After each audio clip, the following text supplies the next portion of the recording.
Good morning from America. Good evening in India. This is Dr. Dilip Sarkar, a retired vascular surgeon, now a certified yoga therapist and certified Ayurvedic yoga therapist, teaching primarily how to integrate yoga therapy with the Western medicine, primarily to the physicians and the healthcare providers through a continuing medical education courses for a long, long time. Today is June 21st, 2021, summer solstice, longest day of the year. And also today is the 7th International Day of Yoga, proclaimed by the United Nations General Assembly. To celebrate this day, I'm going to present a yoga therapy for health and healing to the audience of Ayurveda Medical Science and Research and all of their online and social media participants. I've been teaching this topic for a long time. In fact, based on my teaching to the physicians, I wrote a book called Yoga Therapy, Ayurveda and Western Medicine, A Healthy Convergence. And you can see in the bottom that the picture of Albert Einstein and Rabindranath Tagore. Albert Einstein is a scientist, Tagore is a philosopher, who said when a science meets a philosophy, it becomes a yoga therapy or called integrative medicine, a 21st century medicine. The word yoga is the anglicized version of the root Sanskrit word called yog. Westerners cannot pronounce yog, so they put an A. So presenting to the Eastern audience, I will be using the word yog. Sanskrit word, and also is a Bengali word. It implies the union of your body, mind, and spirit, and also union of our individual soul to the universal soul. In a computer metaphor, our body is like a hardware, mind is a software, and spirit is a programmer. Who is the programmer? I'm the programmer. I'm programming my software. How do I program my software? Through a practice of yoga. Yoga controls your mind. It's like your software updates. When a software is fixed, essentially hardware gets fixed. So if you look at the yoga is a philosophy. It's called your Yoga Sutra of Patanjali, 196 sutras, of which 193 is to quiet down your mind. Chitta Vritti Nirodha. So one is for your physical body, asana, and asana is called a Sthiram Sukham Asana. Practices 8 limbs, Patanjali Ashtanga Yoga, Yam, social restraint, Niyam, personal restraint, Asana, alignment, both external and internal alignment, grounding. Pranayama is the voluntary control of your breathing. It's a pranayam, controlling and restraining your prana, the life force. Pratyahara, controlling your 5 senses. Pratyaha, rejecting all the input through your 5 senses. Dharan is a focus, Dhyan is a meditation, and Samadhi is the union of your body, mind, and spirit.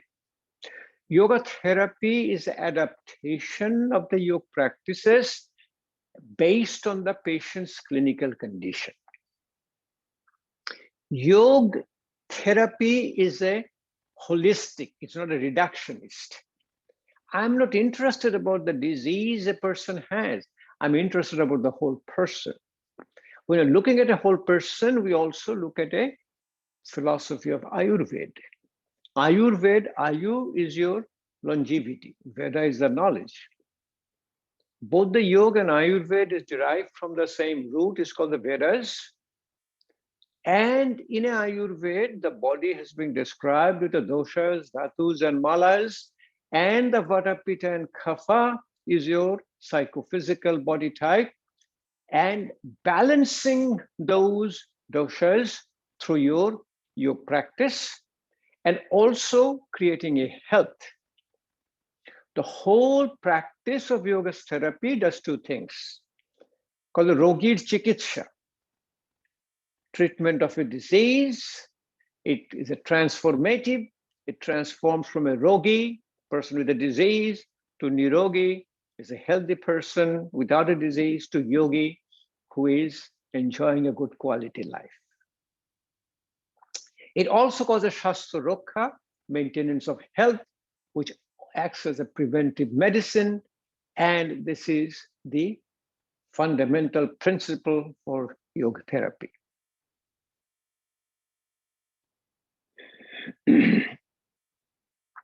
In yoga, the health is defined as a balance of your body, mind, and spirit. We're practicing balancing poses, practicing balancing pranayama, anulom vilom pranayama, alternate nostril breathing, balancing meditation, focus centered meditation. Health is also defined as a strong digestion, easy elimination, good night's sleep. We learn whole yoga therapy from looking at a baby and child. Healthy child will eat, poop, and sleep. A healthy person will have a strong digestion called igniting your Jathar Agni. When you ignite your Jathar Agni, you develop your tejas. Prana, tejas, and ojas. Food get properly digested into Shaptadhatu, 7 tissues that converts into ojas, and that oja is our body immunity. Prana is a subtle life force which keeps us awake, alert, alive. Prana is not your breath. Breath is a carrier of your prana. Prana is like electricity and breath is like electric cable. Teja is the outcome of your Agni Deepana. When your Agni gets ignited, Teja, it looks like you are glowing. There's a light around your face. Prana is called a cellular communication. Tejas is called cellular intelligence. And when your food gets properly digested through activation of parasympathetic tone, it becomes your ojas. Ojas is your cellular immunity. The whole yoga therapy is a relaxation response. It's the activation of parasympathetic tone. I will take you and guide you slowly how to do a yoga therapy for health and healing, especially integrating with the Western medicine. A person who has an acute lifestyle-related disorder, acute onset of diabetes, malignant hypertension, or have a coronary artery disease with a heart attack, you get immediate therapy. You get an angioplasty, you get a bypass, you get a medication for diabetes, medication for hypertension.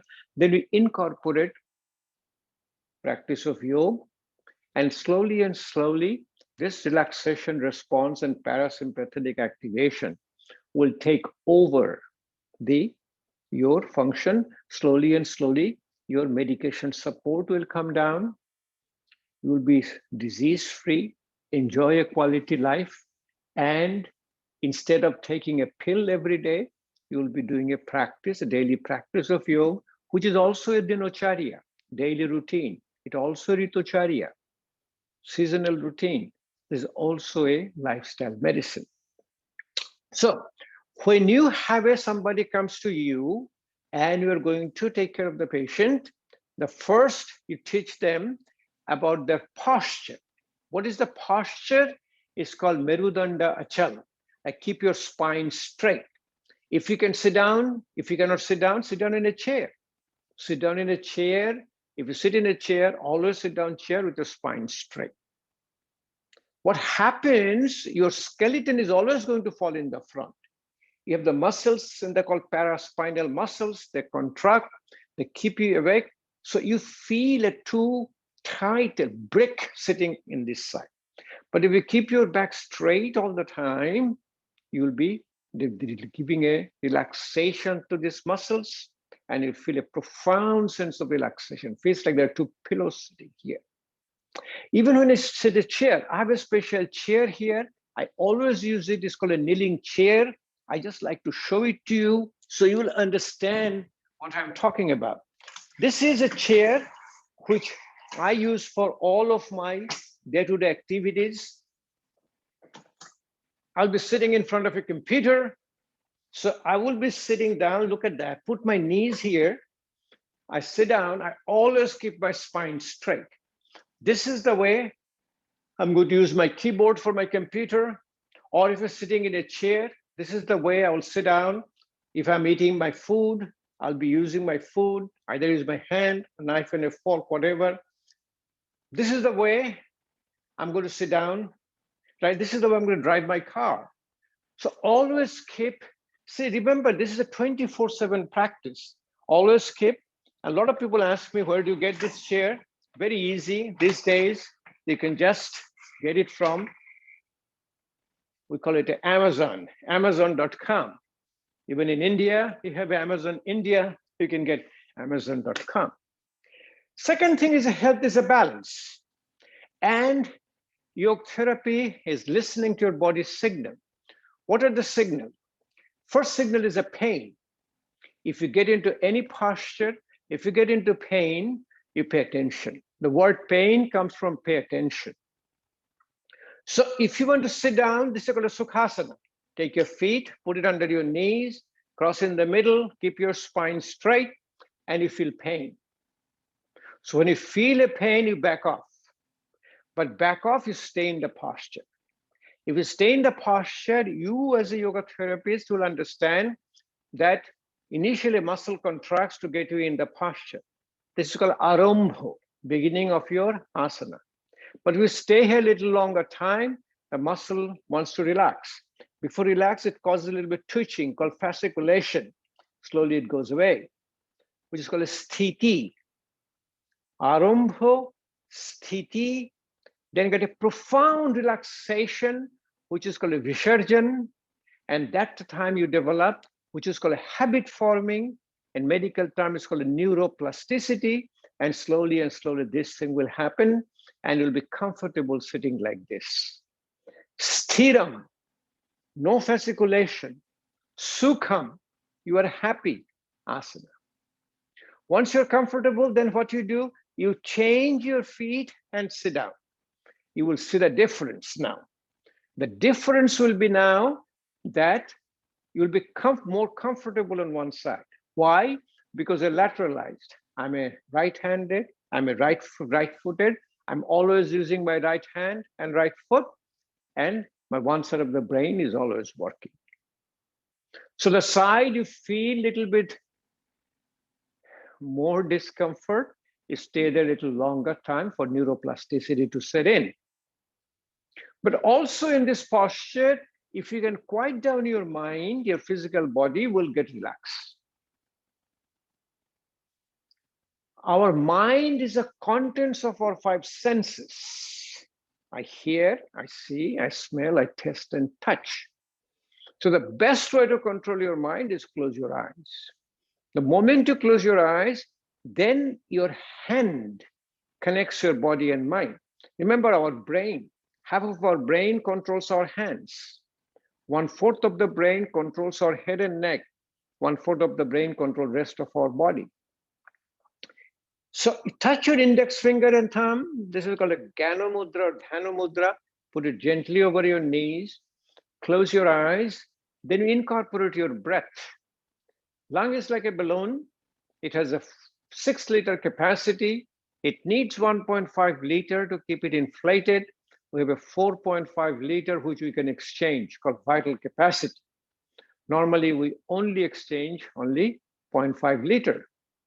So all the toxins in the lung, first you breathe out first. Slowly take a deep breath in without any effort.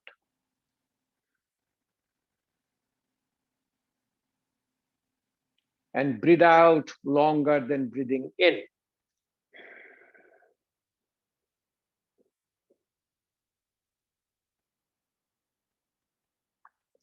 Breathing out is parasympathetic, breathing in is sympathetic. If you want to count, you can do count of 2 in, count of 4 out.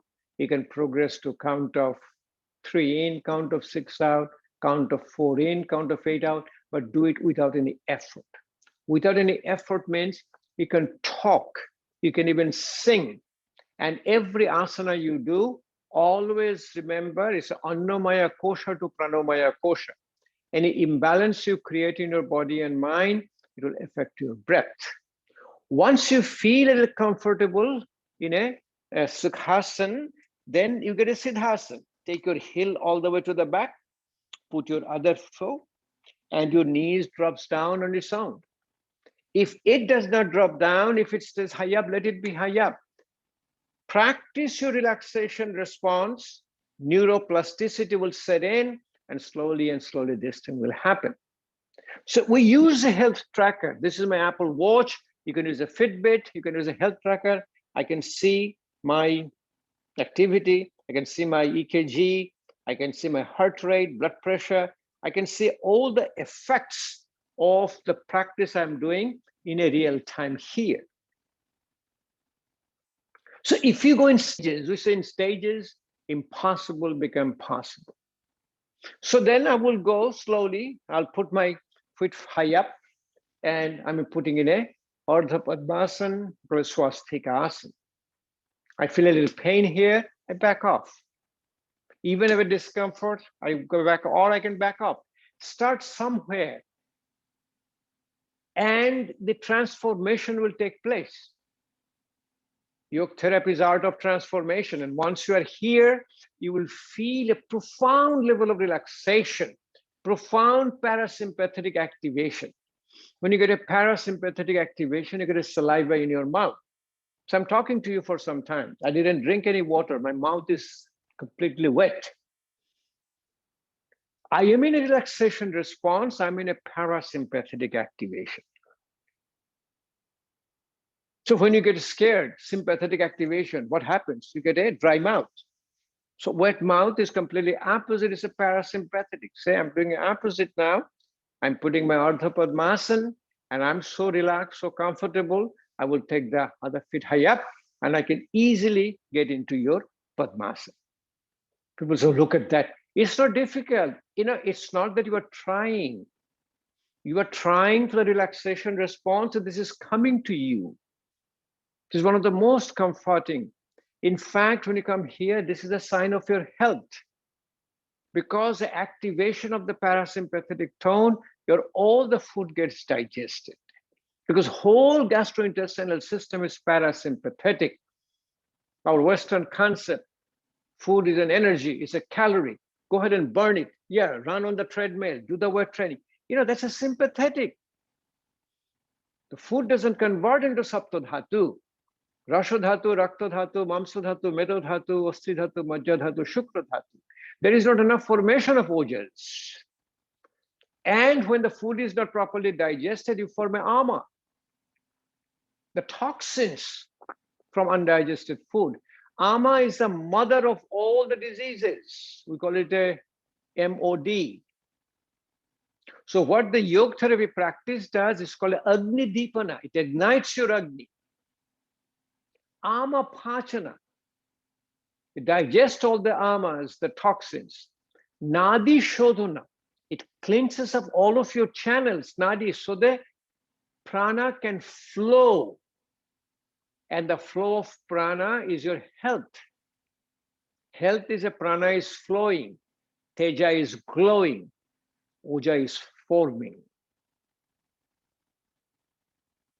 Ojosthapana. Agni Deepana, Ama Pachana, Nadi Shodhana, Ojosthapana. That's your yoga therapy for health and healing.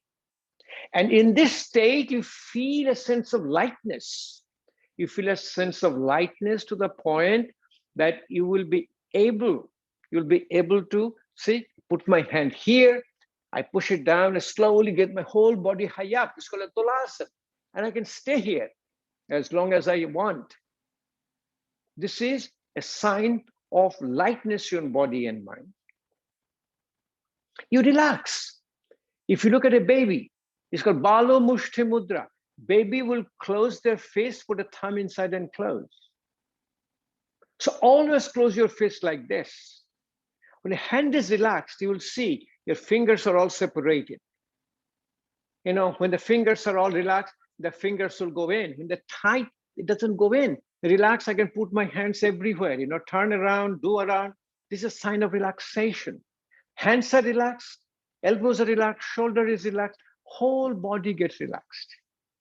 Always practice, always do it with breathing. Like if you put your hand, breathe out first, take a deep breath in, breathe out, do a Balo Mushti Mudra. This is called Adhi Mudra. Adhi Mudra opens up upper part of the lung. If you do a Dhyana Mudra or a Gyana Mudra, if you put your palm high up, it's a Dhyana Mudra or Gyana Mudra. Palm is down, it's called a Chin Mudra. It opens the lower part of the lung. If you close your hands, this is called a Chinmay Mudra. It opens the middle part of the lung. And if you do Adhi Mudra, it opens the upper part of the lung. So what is lung has to do? Look at somebody who is dying. We call the expired. The last breath comes out, lung stops. When the lung stops, then the heart stops. When the heart stops, then the brain stops. When the brain stops, all the cellular function stops. So able to improve your lung function, so just able to breathe out longer than breathing in, removing all the toxins in your lung and bringing fresh oxygen is your health. As simple as it is. So,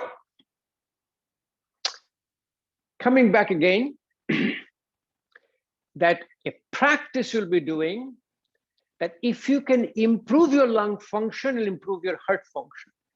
You improve your heart function, you improve your brain function, improve your cellular function, and that's what, for the diabetes, I will do a Bastrika Pranayama. Why? When the lung is stronger, it improves the cellular function of the beta cell of the pancreas. I have a more insulin production. So in this situation, the purely a relaxation practice, I'm going to show it to you. If you quiet down your mind, quieting down your mind is a practice, it's called your Bhramri Pranayam and called a Murcha Pranayam.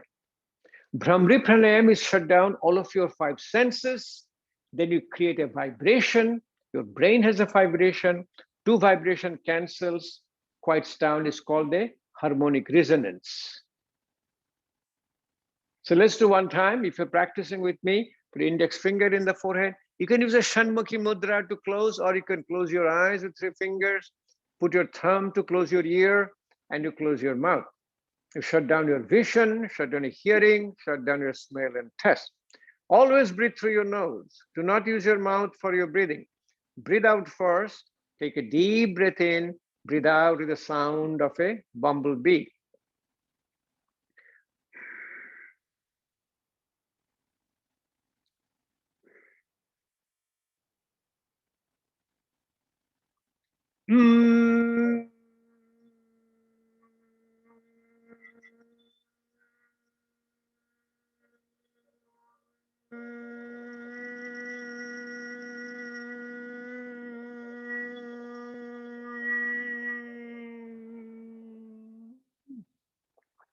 Next to the palming and cupping, keep rubbing your hands, keep rubbing your hands.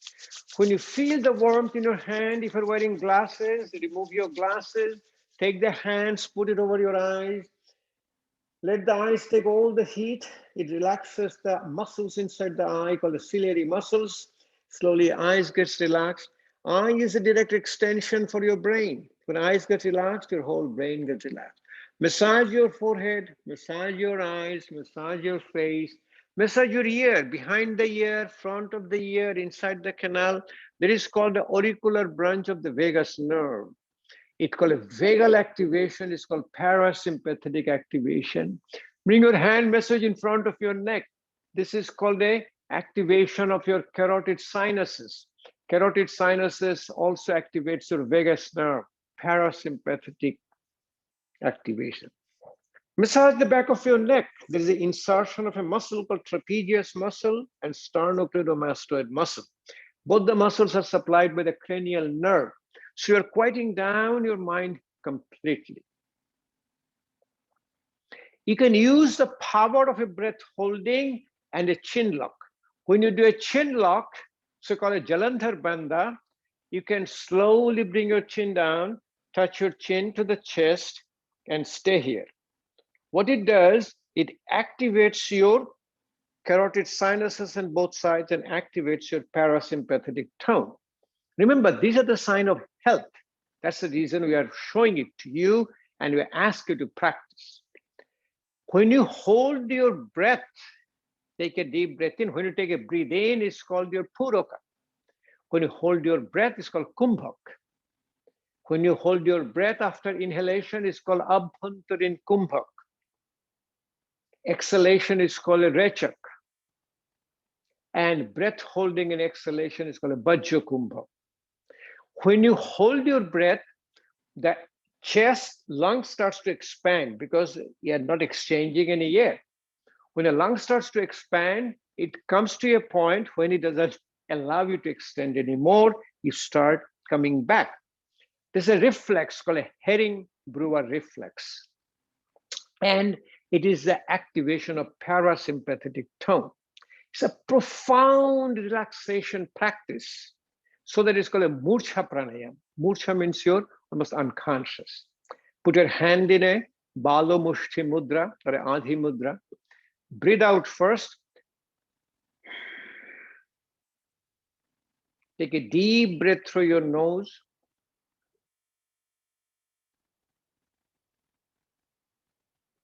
Hold your breath. Slowly drop your chin down, touch the chin in your chest, and hold your breath. Keep counting. 1, 2, 3. Say how long you can hold your breath without any effort.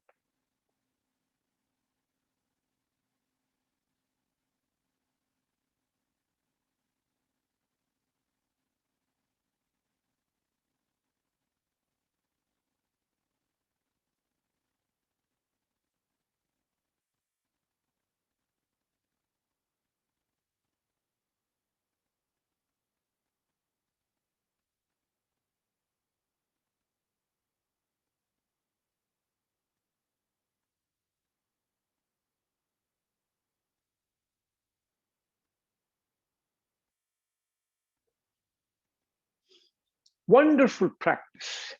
Now you notice what is yoga therapy is. In normal yoga practice, we do asana first, then the pranayama, then you do pratyahara, slowly get into state of meditation. Here we're incorporating all together. We're doing asana, we're doing a bandha, Jalandhar bandha, or also the abdominal lock. It's called Udyani bandh. And could a mula bandh, then you use a pranayama. So now you will see, I will be doing a total relaxation with incorporating a Brahma Mudra. Brahma Mudra is your neck relaxation, the 4 posture, putting your neck to the back and the front, then side to side, looking in one side, looking in the back, and then rotate your neck from the right to the back to the left to the back to the right. But you start doing it with your Paschim Namaskar. When you put your hands to the back in a Namaskar Mudra, you get a profound relaxation of the upper part of the body. When you get a profound relaxation, rest of your body get relaxed.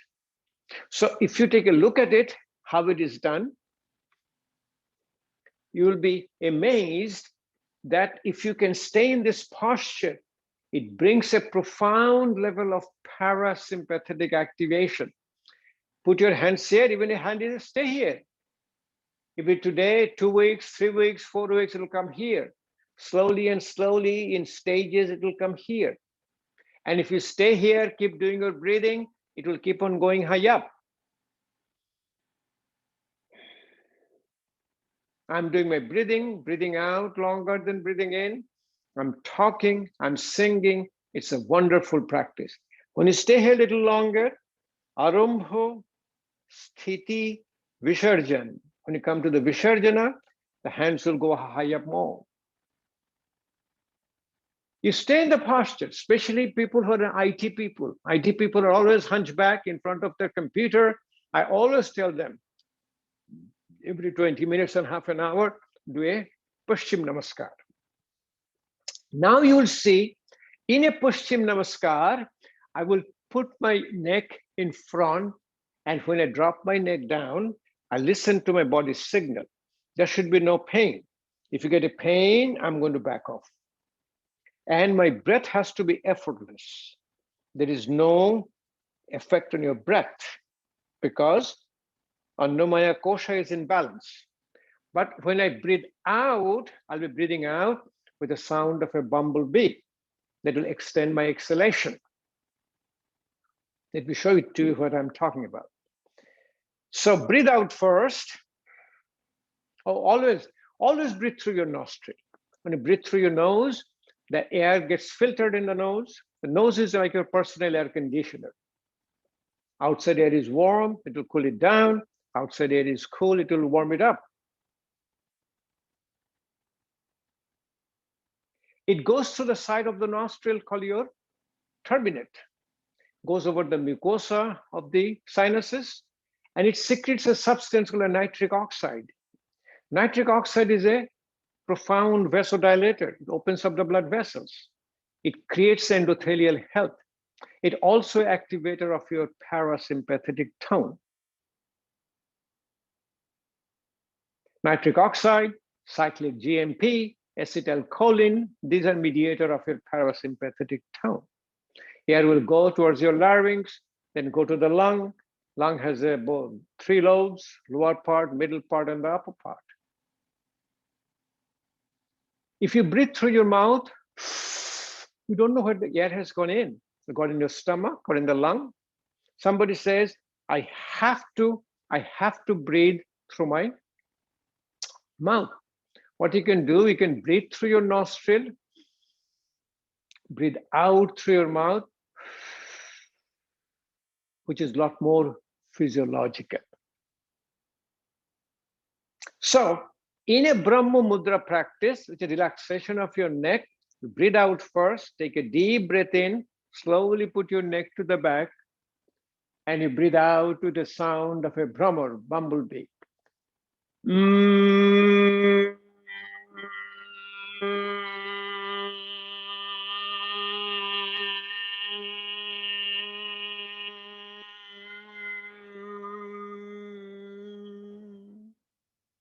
That's why I also extend my exhalation. Extend your exhalation, you extend your longevity. Do it both side to side. Breathe out first.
My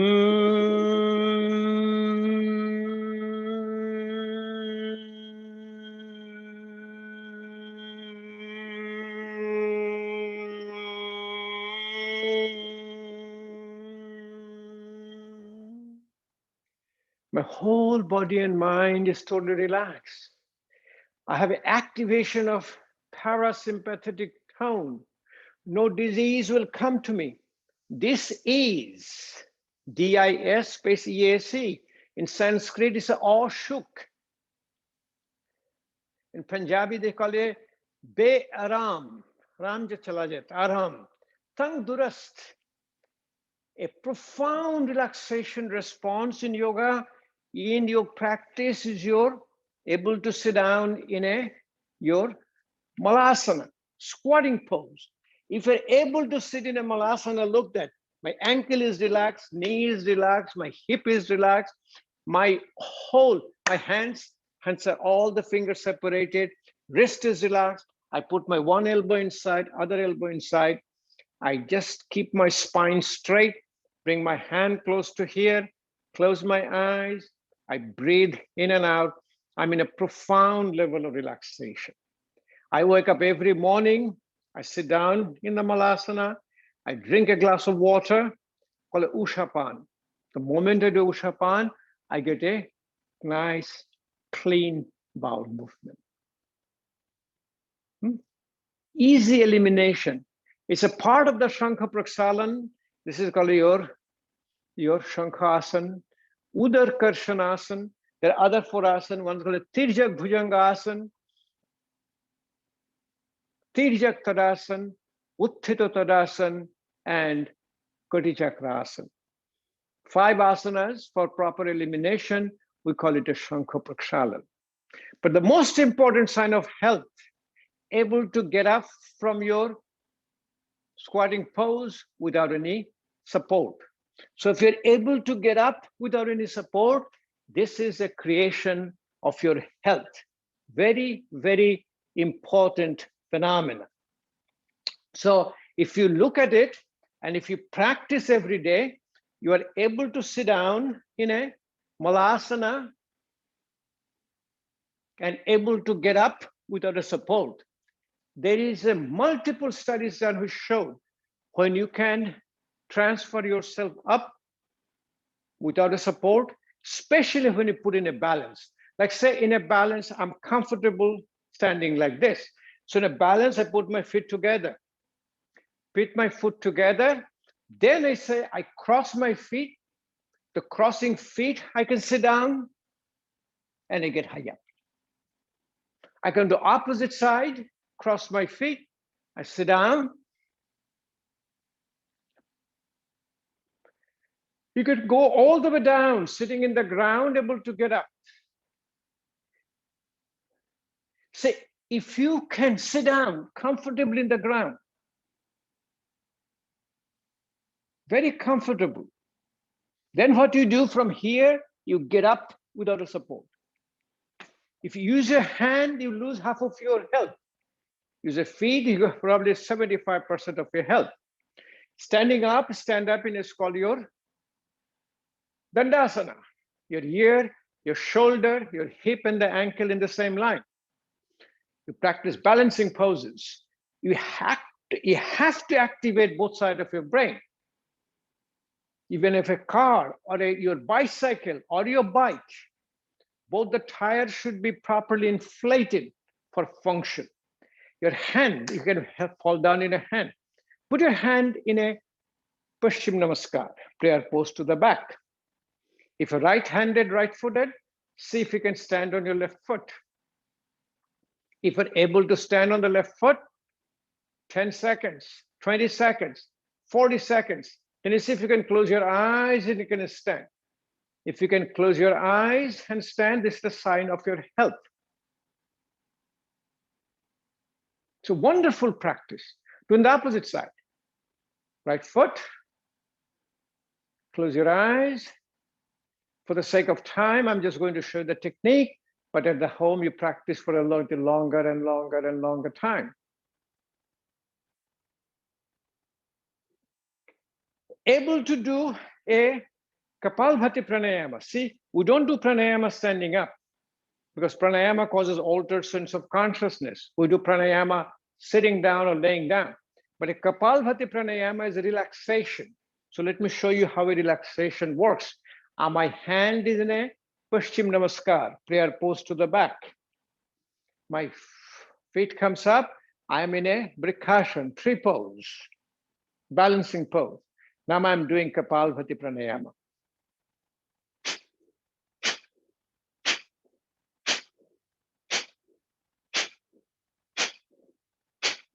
It's a wonderful relaxation practice. You can see Prasharita Uttanasana with the Kapalbhati pranayama.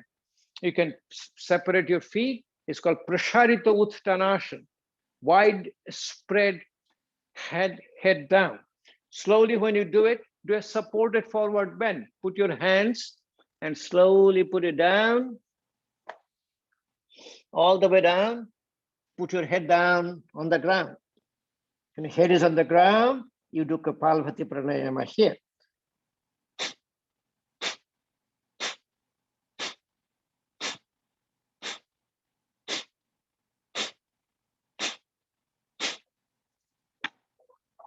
You keep on doing it.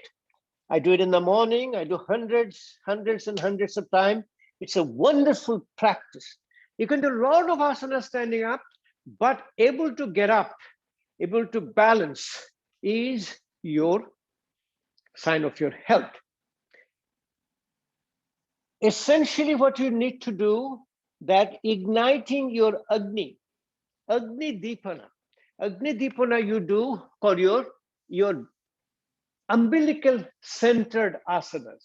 Actually, one of the most powerful relaxing asanas is your Vajrasana. If you're able to sit down in a Vajrasana, if you put your feet here, Vajrasana is and keep your spine straight.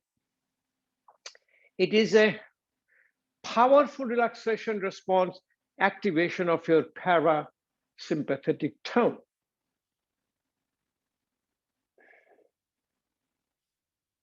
You will see I've seen our parents, grandparents, after a main meal, they sit down at Vajrasana.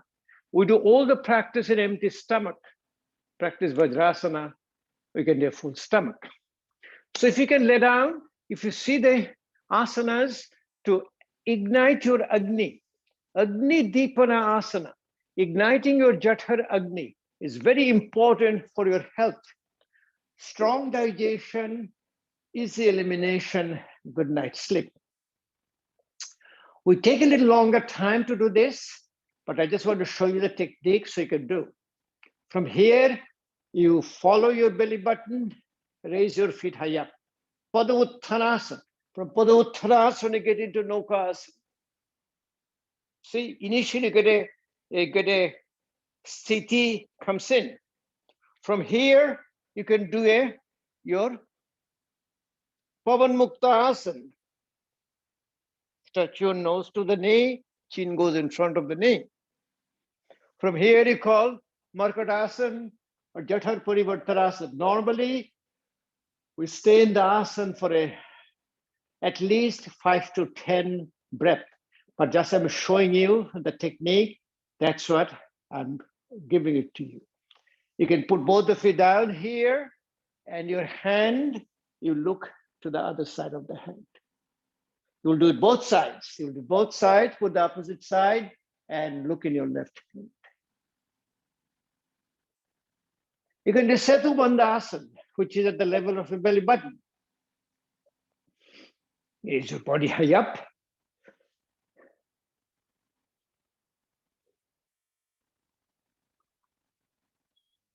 So when you're in a relaxing posture, when you're totally properly relaxed, you can do any asanas. Sarvangasana, Shirshasana, Mayurasana, you can name any asana you can name, I can do it. I'm a state of relaxation. Easily you can do it, you can do it into a Sarvangasana. In a Sarvangasana, you can do a Padmasana. You can do a Padmasana in a Sarvangasana. These are signs of health. Yoga therapy for health and healing. You can go here from your Halasana. All these asanas you can do. igniting your Jatara Agni. So strong digestion, easy elimination, and good night's sleep. The way to sleep, as I said, we all learn from the babies. You sleep like a baby. So how the babies sleep? If you have ever seen a baby, how they sleep? Baby sleep with a supta baddha konasana. Baby will sleep till feet together, they come down. I do it all the time. I sleep like this first, and then when I sleep, I incorporate parasympathetic activation. I will keep on breathing, exhalation longer than inhalation.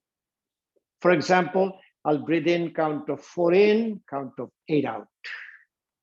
Breathe out first, count of 4 in, count of 8 out.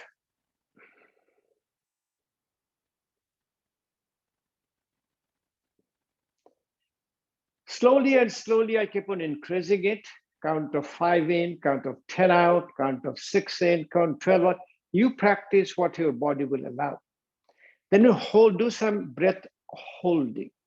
The way to do the breath holding is I will do a count of 4 in, count of 16 hold, count of 8 out. So the best way to do it, breathe out first, count of 4 in,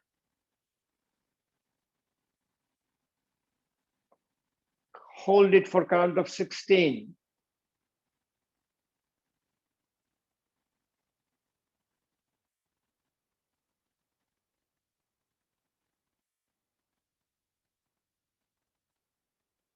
Breathe out at the count of 8 out.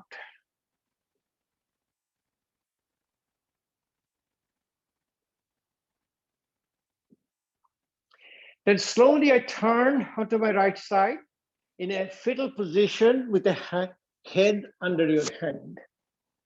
Stay here for a while. When I'm in a sleep, this is called a yogic sleep. Yogis sleep like this. They sleep on your fetal position. They don't have any pillows. They put your hands there. And I've been sleeping like this for a long, long time. It's a profound effect because it opens up your right side, right nostril. It balances the cooling effect of the sleep. It keeps your called inferior vena cava open. So blood return is good in your heart. And it's a profound physiological experience. When I get up, I'll be straightening my leg and I will get up. When you're in a state of relaxation, there is no contraindication for any asanas. People ask me, I want to do a headstand. What should I do? I said, try. Listen to your body's signal. Don't let anybody help you. Put your head down. Or you do a Mayurasana, Mayuriasana. Let me show it to you, how easy it is. I'm talking, I'm breathing. Mayurasana is easy. Let me show you Mayuriyasana. Mayuriyasana is a little bit more difficult. You get into your Padmasana. From a Padmasana, you do Mayurasana. Put your hand here, put your hand on your body, put your body in the front, your whole body goes high up and stays high up. It's called Mayuriyasana. Same way, put your head down, your face will be flush, you won't be able to talk, you won't be able to breathe. Slowly and slowly, when body gets into adaptation, your leg will go up on its own. You don't have to do anything. Once you're relaxed, then what do? You do a set of pranayama. The first pranayama, as I said, exhalation longer than inhalation. Then you do very slowly and slowly you build up. You do a little bit of a called Bastrika. Bastrika is a bellows. You inhale and exhale. Bellows like you.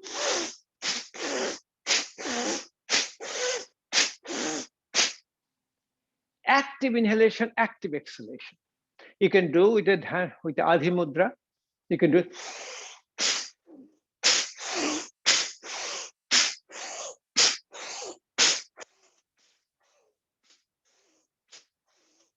I've been doing it for a long time. I can keep on doing it. You do until only, don't do any timing, don't do any count, listen to your body's signal.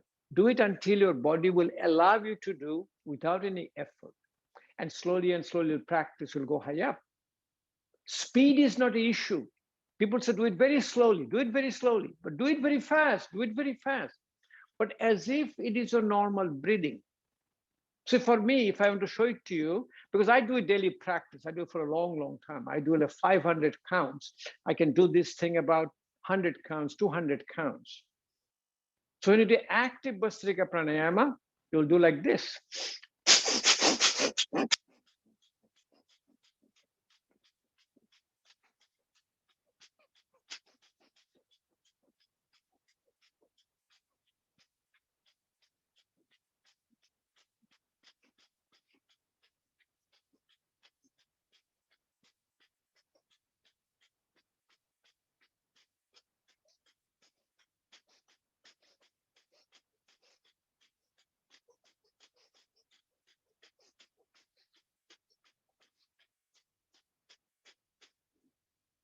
It is a simple 100, I can do 400, 500, even 1,000. But oh, don't do it so actively. Don't do it sort of fast. No, don't do anything. Only thing you do, listen to your body. So I'm talking, I'm singing. This is my normal breathing I can do. Bhastrika is called a prano pradhan pranayama. It brings a prana. It's your gateway of pranayama. Next is Kapalbhati pranayama. Kapalbhati. Kapal is a forehead. Bhati is a shining. Bhati is your tejas. It's called Agni Pradhan Pranayam. It ignites your Agni, it gets your tejas. You have a belly button, you push it there, you have a balloon here, you have a diaphragm here, you have another balloon. It pushes, active exhalation, all the toxic air comes out. We use it with the mudra. This is called a Dhano mudra or Gano mudra. We call it Vayu mudra. It helps balancing Vata, and Dhano mudra helps balancing Pitta. Shunya mudra, it helps in your hearing. Prithvi mudra, it helps your kapha balancing, and it's called a grounding. Varun mudra, it helps your bladder function, body fluid function. It's your Shakti mudra, it brings your strength. This is Apna mudra, middle finger, ring finger, and thumb. When you put index finger down, Apna Vayu mudra. This is your Linga mudra. This is your Ganesh mudra. So we do all the Kapalbhati pranayama with the mudra. So we put our hand, eyes closed, spine straight, bring our attention here.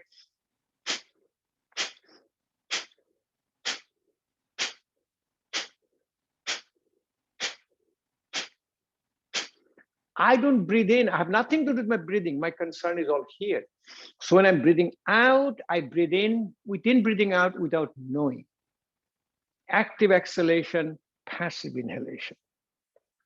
It massages all the internal organs. Massages your liver, massages your stomach, massages your spleen, massages your pancreas, massages your large bowel, massages your small intestine. For men, it massages your prostate. For women, it massages your ovaries, massages the tubes, massages the uterus. It also massages the diaphragm, massages the lung. In between the lung is the heart. It also massages the heart from inside. It's a wonderful practice. How long? First you do as long as you can. Initially, we made only 30 seconds, 40 seconds, minute. If you do a practice, generally we do a 1 hour of practice a daily, 25 minutes of asanas, 25 minutes of pranayamas, and 10 minutes of meditation. Balancing both sides is called Anulom Vilom Pranayam. You'll see one side of your nostril always more open than the other. My left nostril, if I do a, it's open. Right nostril.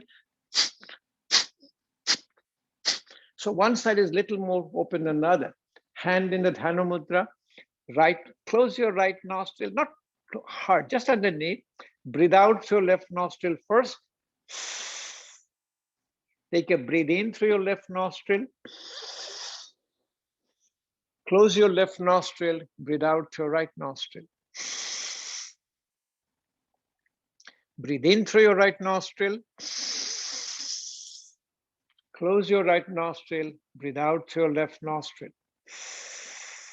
You're practicing with me, continue practicing, and I'll tell you the benefit.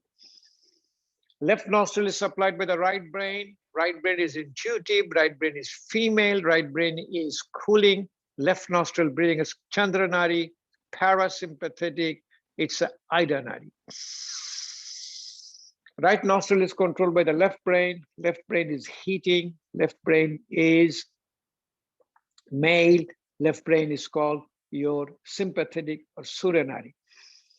It activates both sides of the brain. Next, what you do, put your index finger and middle finger in the third eye, bring your focus in the third eye, and continue alternate nostril breathing. It's a wonderful. In fact, sometimes you're balancing, you hold your left earlobe, right earlobe with the left hand, continuing alternate nostril breathing. It becomes a profound leveling practice. This pranayama takes you to your meditation. We have a lot of other pranayamas. We have a Brahmari pranayama, which you showed, Ujjayi pranayam. You control your larynx, try to breathe in, Pranava pranayam, Om pranayam. And then what happens when you keep on doing it, you enter into a state of meditation. Meditation comes to you. Meditation is a chitta vritti nirodha. You have a lot of thoughts in your mind, called a chattering of your mind. In meditation, you enter in between the thought process. You extend the gap slowly and slowly more. When you get the thought process is still there, but it does not have a chattering. There's a monkey. So I'm coming here, I'm going to talk to you. It's a continuously chattering my mind. The chattering of the mind goes away. What you will see at the end, we'll practice. I'll show you the technique very simply, that you will be able to do alternate nostril breathing without closing your nostril, because of meditative state. It is called a gross body, Sthula Sharir to the Shukha Sharir. Shukha Sharir is the body of my mind.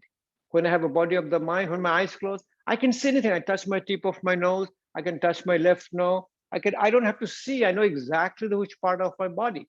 So I will be able to breathe in and breathe out. Let's do my last two practices before we finish. Last practices will be a Ujjayi pranayam. You constrict your larynx slowly and try to breathe in against the resistance. Its larynx is supplied by the vagus nerve. It activates your parasympathetic tone. Then you activate your chin lock, Jalandhar Bandha, and you see you're so relaxed, you automatically get into your Udyani Bandh. Then at the end, you do Chandravedi pranayam. It's a wonderful relaxation practice to bring health. Here is my Adhi Mudra. I breathe out first. Take a deep breath in. Completely breathe out.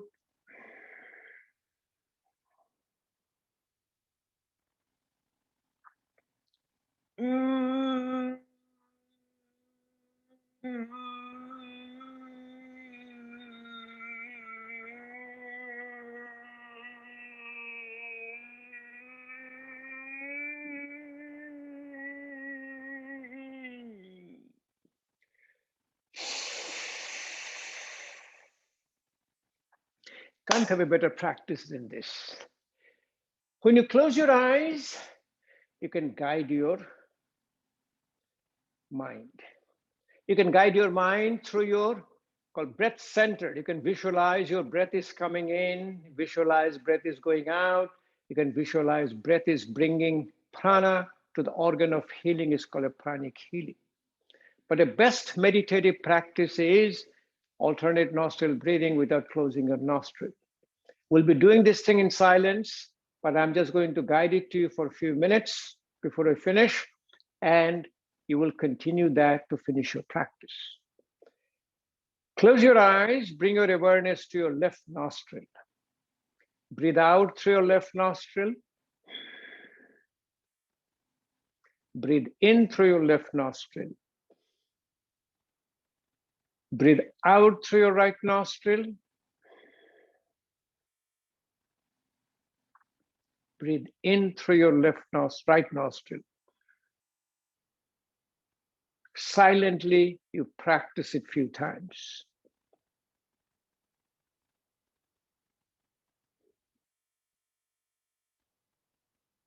I can clearly visualize I'm breathing through my right nostril in, breathing out left nostril. My mouth is full of saliva. I'm in a parasympathetic activation. I'll finish this in a few minutes, but because of the lack of time, let me show you how we finish. When we finish, we bring both the hands in front of us, touch your little finger and thumb, separate other finger. This is called a Padma Mudra. Padma Mudra, we connect between our body, mind, and spirit. Slowly, we bring it towards your heart. Heart is the side of the soul. We say memorize by heart. Yoga therapy is an art of wellness, art of transformation. It brings physical wellness, mental wellness, and spiritual wellness. Physical wellness gives us strength and stamina. Mental and spiritual wellness gives us strength and healing. Slowly put your hands in front of you, bow your head down, say namaste. I honor the divinity within you, and say, Sankalpa, I want to be healthy. I want to be in a state of good health and mind to be disease free. Wonderful practice. This is a wonderful practice on the International Day of Yoga. Thank you, the Ayurveda Medical Science and Research, for inviting me to present this yoga therapy for health and healing. Hope you continue the practice and you stay disease free, medication free, and enjoy a good quality life.